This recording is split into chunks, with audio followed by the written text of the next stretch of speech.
Hi കൂട്ടുകാരെ, ഇന്നത്തെ വീഡിയോയിലേക്ക് എല്ലാവർക്കും സ്വാഗതം. കുറേ ദിവസമായി വീഡിയോസും കാര്യങ്ങളൊക്കെ ഇട്ടിട്ട് വിഷുവും പിന്നെ എല്ലാവരും വന്ന് തിരക്കിലും ഒക്കെയാണ്ട് വീഡിയോ പിടിക്കാൻ പറ്റിയിട്ടില്ല. ഓരോരോ കാരണം കൊണ്ട് അതിന് ടൈം കിട്ടിയിട്ടില്ല. വിഷു കഴിഞ്ഞ് എല്ലാവരും പോയി, ആഘോഷങ്ങളൊക്കെ അടങ്ങി. ഇന്നിപ്പോൾ നമ്മളുടെ ദുഃഖ വെള്ളിയാഴ്ചയാണ്. നമുക്ക് വേണ്ടി കുരിശിൽ തറച്ച യേശുദേവൻ്റെ ആ ദിവസം. ഇന്നലെ പെസഹേൻ്റെ അപ്പമൊക്കെ കിട്ടി കഴിച്ചു. ഇന്നെല്ലാവരും ദുഃഖ വെള്ളിയാഴ്ചയായിട്ട് എല്ലാവരും വീട്ടിൽ തന്നെ ആയിരിക്കും. എല്ലാ ലീവും കാര്യങ്ങളൊക്കെ അല്ലേ. അങ്ങനെ നാളെ കഴിഞ്ഞ് മറ്റന്നാൾ ഞായറാഴ്ച യേശുദേവൻ്റെ ഉയർത്തെഴുന്നേൽപ്പ് ഈസ്റ്ററായിട്ട് ആഘോഷിക്കുന്നുണ്ട് എല്ലാവരും.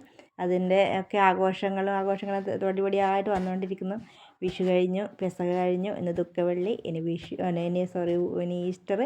അങ്ങനെ ഈ വർഷത്തെ നമ്മളുടെ ഓരോ ആഘോഷങ്ങൾ, പെരുന്നാളടക്കം ഇങ്ങനെ ഓരോന്നോരോന്ന് ഘട്ടം ഘട്ടമായി കടന്നു പോയിക്കൊണ്ടിരിക്കുകയാണ്. എല്ലാവരും വെക്കേഷനൊക്കെ ആയിട്ട് കുട്ടികളൊക്കെ ഇങ്ങനെ അടിച്ച് പൊളിച്ച് ബന്ധു വീടുകളിലേക്കും ഓരോ യാത്രകളൊക്കെ ഇങ്ങനെയായിട്ട് ഓരോ തിരക്കിലായിരിക്കും. നമ്മൾ പ്രത്യേകിച്ച് യാത്രേനെ എവിടെയും പോയിട്ടൊന്നുമില്ല. എന്നാൽ എല്ലാ ആഘോഷങ്ങളും നമ്മൾ മനസ്സുകൊണ്ട് നമ്മൾ ആഘോഷിക്കാറുണ്ട്. പെരുന്നാളിനാണെങ്കിലും ഈസ്റ്ററിനാണെങ്കിലും വിഷു ആണെങ്കിലും ദുഃഖ വെള്ളിയാഴ്ച പെസഹ ഒക്കെ എല്ലാ ആഘോഷവും നമുക്കും എല്ലാ ആഘോഷവും ഒരുപോലത്തെയാണ്. മനസ്സുകൊണ്ട് പുറത്തൊന്നും പോകാൻ പറ്റില്ല. ഉള്ളുകൊണ്ട് നമ്മളെല്ലാ ആഘോഷത്തിലും നമ്മളും പങ്കാളികളാണ്. എല്ലാവരുടെയും എങ്ങനെയാണ് ഇന്നലെ പെസഹേൻ്റെ അപ്പം ഇൻട്രി അപ്പമൊക്കെ ഉണ്ടാക്കിയിട്ടുണ്ടാവും എല്ലാവരും. എനിക്ക് ഭയങ്കര ഇഷ്ടമാട്ടോ ഇൻട്രി അപ്പം. യേശുവിൻ്റെ ഒടുക്കത്തെ അത്താഴം, പെസഹ വേഴ. അപ്പം ശിഷ്യന്മാരുടെ കൂടെയൊക്കെ ഇരുന്നിട്ട് യേശുദേവൻ കഴിച്ച ഒടുക്കത്തെ അത്താഴം ആണ് പെസഹ വേഴയായിട്ട് ആചരിക്കുന്നതെന്നാണ് എൻ്റെ ഒരു അറിവ്. അപ്പം അവിടെ ഉണ്ടാക്കുന്ന ഈ അപ്പം ഇൻട്രി അപ്പം ഭയങ്കര ടേസ്റ്റാണ്, ഭയങ്കര ഒരു ഇഷ്ടമാണ് എനിക്കത്. പെസഹയ്ക്ക് അത് അപ്പം കിട്ടാൻ വേണ്ടി നമ്മൾ കാത്തിരുന്നാൽ അടുത്ത വീട്ടിൽ നിന്നൊക്കെ നമുക്ക് പെസഹയുടെ അപ്പം കൊണ്ടു തന്നു കേട്ടോ.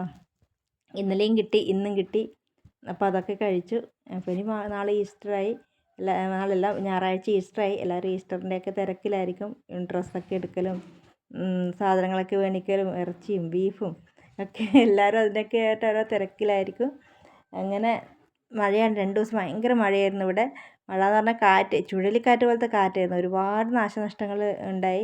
മരങ്ങളൊക്കെ പൊട്ടി വീണ് പോസ്റ്റുകളൊക്കെ പോയി. 4 ദിവസം നമുക്ക് കറണ്ട് ഉണ്ടായില്ല. അതൊക്കെ കൊണ്ടാണ് കൂടുതലായിട്ടും വീഡിയോസ് എടുക്കാനൊന്നും പറ്റാഞ്ഞത്. ഫോണൊക്കെ ഓഫായിപ്പോയി. വെള്ളത്തിൻ്റെ ക്ഷാമം, നമുക്കൊക്കെ വെള്ളം കോരിക്കൊണ്ടൊന്ന് യൂസ് ചെയ്യാൻ കുളിക്കാൻ മറ്റൊക്കെ ബുദ്ധിമുട്ടല്ലേ. അപ്പോൾ ആകെ നമ്മളെപ്പോലുള്ള ആൾക്കാർക്കാണ് കറണ്ട് പോകുമ്പോൾ ഏറ്റവും കൂടുതൽ ബുദ്ധിമുട്ടുകൾ.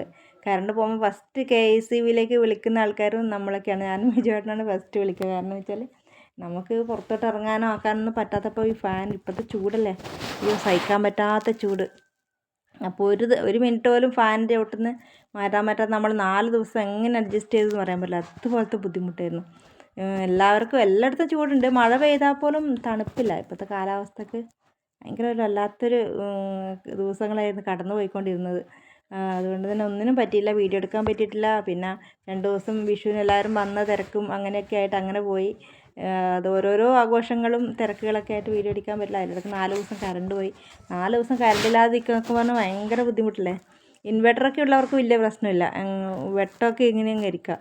നമുക്ക് ഇൻവെർട്ടർ ഇല്ല, എന്താ പറയുക, ഒന്നുമില്ല, എമർജൻസി പോലും ഇല്ലാത്ത നമ്മൾ മെഴുകുതിരി വെട്ടത്തിൽ, പണ്ട് കാലത്തൊക്കെ നമ്മൾ മെഴുകുതിരി വെട്ടത്തിൽ നമുക്ക് നല്ലൊരു വെട്ടമായിരുന്നു. മെഴുകുതിരി ചിമ്മിണി വിളക്കൊക്കെ തിരിയിട്ടിട്ട് കത്തിച്ച് നമ്മൾ ഉപയോഗിക്കില്ലേ. അപ്പോൾ ആ വെട്ടം നമുക്ക് ഭയങ്കര വലിയൊരു വെട്ടമായിരുന്നു. പക്ഷെ ഇപ്പോൾ നമുക്ക് കറണ്ട് ഇല്ലാത്തപ്പോൾ ഈ കറണ്ടിലൊക്കെ ഇങ്ങനെ ലൈറ്റിലൊക്കെ ജീവിച്ച് നമുക്ക് ചെറിയൊരു മെഴുകുതിരി വെട്ടം പോലും ഇപ്പം വെട്ടമായിട്ട് തോന്നുന്നില്ല. ഭയങ്കര ബുദ്ധിമുട്ടാണ്.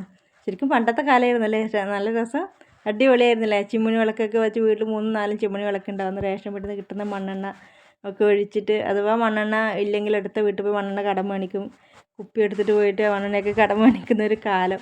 അതൊക്കെ ഭയങ്കര എല്ലാവരുമായിട്ടുള്ള ആ ഒത്തൊരുമയും ഒരു സ്നേഹത്തിൻ്റെയൊക്കെ നാളുകൾ കടന്നു പോയല്ലേ. ഓർക്കുമ്പോൾ എപ്പോഴും ഏറ്റവും സുന്ദരമായ നാളുകൾ നമ്മളുടെ കുട്ടിക്കാലമൊക്കെ ആയിരുന്നു. ഒരിക്കലും തിരിച്ചു കിട്ടാത്തൊരു കാലം. എന്നും ഓർക്കാൻ നമുക്ക് ഒരുപാട്, എല്ലാവരുടെ ഉള്ളിൽ ഒരുപാട് നന്മകളും സ്നേഹവും ഒത്തൊരുമയൊക്കെയുള്ള നാളുകളായിരുന്നു നമുക്ക് കടന്നു പോയിക്കൊണ്ടിരുന്നത്. ആ ആളുകളിൽ കിട്ടില്ല. ഇപ്പം കറണ്ടൊക്കെ ആയി, വെട്ടവും വെളിച്ചമൊക്കെ ആയി. ഒരു ദിവസം പോലും നമുക്ക് കറണ്ടില്ലാതെ ജീവിക്കാൻ പറ്റാത്തൊരവസ്ഥയായി. പണ്ടൊക്കെ ഫാനുണ്ടോ? ഫാനില്ല, അടച്ചുറപ്പുള്ള വീടില്ല, ഒന്നുമില്ല. എന്നാൽ അതൊക്കെ നമുക്ക് അഡ്ജസ്റ്റ് ആയി നമുക്ക് കൊണ്ടുപോകാൻ പറ്റും. ഇപ്പോൾ നമുക്ക് ഒരുപാട് സൗകര്യങ്ങൾ കിട്ടുമ്പോൾ അതില്ലാതെ നമുക്ക് ഭയങ്കര ബുദ്ധിമുട്ടാണ്. പൊതുവേ ചൂട്, പണ്ടത്തെ കാലാവസ്ഥയല്ല ഇപ്പം, പണ്ടത്തെ കാലാവസ്ഥ പോലല്ലേ ഇപ്പോഴത്തെ, ഭയങ്കര സഹിക്കാൻ പറ്റാത്ത ചൂടല്ലേ. അപ്പോൾ 3-4 ദിവസം നമുക്ക് ഭയങ്കര ബുദ്ധിമുട്ടായിരുന്നു. ഫാനില്ലാണ്ട് ഉറങ്ങാൻ പറ്റാത്ത വലിയൊരു ആഗ്രഹം. ഇനി പെട്ടെന്നൊരു ഇൻവെർട്ടറൊക്കെ ഇല്ലെങ്കിൽ നമ്മൾ ശരിക്കും പെട്ടു. ഒരു ഇൻവെർട്ടർ മേടിക്കണം എന്ന് ഭയങ്കര ആഗ്രഹമുണ്ട്. അപ്പോൾ ക്യാഷൊക്കെ ആയിട്ടാകുമ്പോൾ ആദ്യം ഒരു ഇൻവെർട്ടർ മേടിക്കണം. അല്ലാണ്ട് സഹിക്കാൻ പറ്റുന്നില്ല. നമുക്ക് പുറത്തിറങ്ങിപ്പോയി ഒരു മരച്ചുവട്ടിലിരുന്ന് കാറ്റ് കൊള്ളാമെന്നൊക്കെ വിചാരിച്ചാൽ നമുക്ക് പറ്റില്ലല്ലോ. മനസ്സെത്തുന്നിടത്ത് നമ്മുടെ ശരീരം എത്താൻ പറ്റില്ലല്ലോ. അങ്ങനെയൊക്കെ കുറേ ബുദ്ധിമുട്ടുകളുണ്ട്. എനിക്കും വിജയേട്ടനും പൊതുവേ ഒട്ടും ചൂട് സഹിക്കാൻ പറ്റില്ല. വിജയേട്ടന് ഫൈനൽ ഇഞ്ചുറി സർജറിയൊക്കെ നട്ടിലിന് സർജറിയൊക്കെ ചെയ്ത ആൾക്ക് ഭയങ്കര ബുദ്ധിമുട്ടായിരിക്കും ചൂട്. അതുപോലെ തന്നെ എനിക്ക് വലിയ സർജറിയൊക്കെ മേജർ സർജറിയൊക്കെ ചെയ്തതാണ്. അപ്പോൾ ഈ സർജറിയൊക്കെ ചെയ്ത ആൾക്കാർക്ക് നമുക്ക് ചൂട് ഒട്ടും സഹിക്കാൻ പറ്റില്ല. അപ്പോൾ അങ്ങനെ ഒരുപാട് ബുദ്ധിമുട്ടുകളിലൊക്കെ ആയിരുന്നു 2-3 ദിവസമായിട്ട് നമ്മൾ കടന്നു പോയത്. ഭയങ്കര ദേഷ്യം വരും. ചൂടിങ്ങനെ എന്താ പറയുക നമ്മുടെ ശരീരം ഇങ്ങനെ വല്ലാത്തൊരു ബുദ്ധിമുട്ടാണ്. അത് അനുഭവിക്കുന്ന ആൾക്കാർക്ക് അറിയാം അതിൻ്റെ ബുദ്ധിമുട്ട്. വല്ലാത്തൊരു വിഷമമായിരിക്കും. അങ്ങനെയൊക്കെ കടന്നുപോയി. അങ്ങനെ നാളെ ഈസ്റ്റർ ആഘോഷിക്കുന്നതിൻ്റെ എല്ലാ കൂട്ടുകാർക്കും എൻ്റെ ഹൃദയം നിറഞ്ഞ എൻ്റെയും എൻ്റെ വിജയേട്ടൻ്റെയും ഹൃദയം നിറഞ്ഞ ഈസ്റ്റർ ആശംസകൾ. എല്ലാവരും ഈസ്റ്ററൊക്കെ അടിച്ചു പൊളിച്ച് ആഘോഷിക്കുക. ബന്ധുവീട്ടിലൊക്കെ പോയി ബിരിയാണിയൊക്കെ വെച്ച് ബീഫൊക്കെ ഒലത്തി ഒക്കെ അടിപൊളിയായിട്ട് ഈസ്റ്റർ ആഘോഷിക്കുക. നമുക്ക് കിട്ടുന്ന ചെറിയ ചെറിയ ആഘോഷങ്ങളൊന്നും നമ്മൾ മിസ്സാക്കരുത്. മാക്സിമം എല്ലാം എൻജോയ് ചെയ്യണം. വർഷത്തിൽ കിട്ടുന്ന 1-2 ആഘോഷങ്ങളൊക്കെ നമ്മുടെ ജീവിതത്തിലുണ്ടാവും. അതൊക്കെ നമ്മൾ മാക്സിമം എൻജോയ് ചെയ്യുക. എല്ലാവരും നന്നായിട്ട് ആഘോഷിക്കുക. എൻ്റെ ഈ വീഡിയോ നിങ്ങൾക്ക് ഇഷ്ടപ്പെട്ടിട്ടുണ്ടെങ്കിൽ കമൻസിലൂടെയും കമൻറ്റ് ബോക്സിൽ കമൻറ്റൊക്കെ അറിയിക്കണേ. പിന്നെ ആദ്യമായിട്ടാണ് എൻ്റെ ഈ വീഡിയോ കാണുന്നതെങ്കിൽ തീർച്ചയായിട്ടും നിങ്ങൾ സബ്സ്ക്രൈബ് ചെയ്തതിന് ശേഷം കാണണം. ഷെയർ ചെയ്യാനും മടിക്കല്ലേ. നാളെ വേറൊരു വീഡിയോയുമായി നാളെ കാണാം. നാളെ കാണാൻ പറ്റട്ടെ എന്ന് ആഗ്രഹിക്കുന്നു. കാരണം വെച്ചാൽ ദൈവത്തിന് നമുക്ക് ഇന്ന് കണ്ടവരെ നാളെ കാണുന്നില്ല. അപ്പോൾ എല്ലാവരും എപ്പോഴും കാണണം എന്നാണ് ആഗ്രഹം. നമ്മളുടെ ആരോഗ്യം അങ്ങനെയല്ലേ, നടക്കുന്ന നടത്തത്തിൽ കുഴഞ്ഞു വീഴുന്ന കാലങ്ങളാണിപ്പോൾ.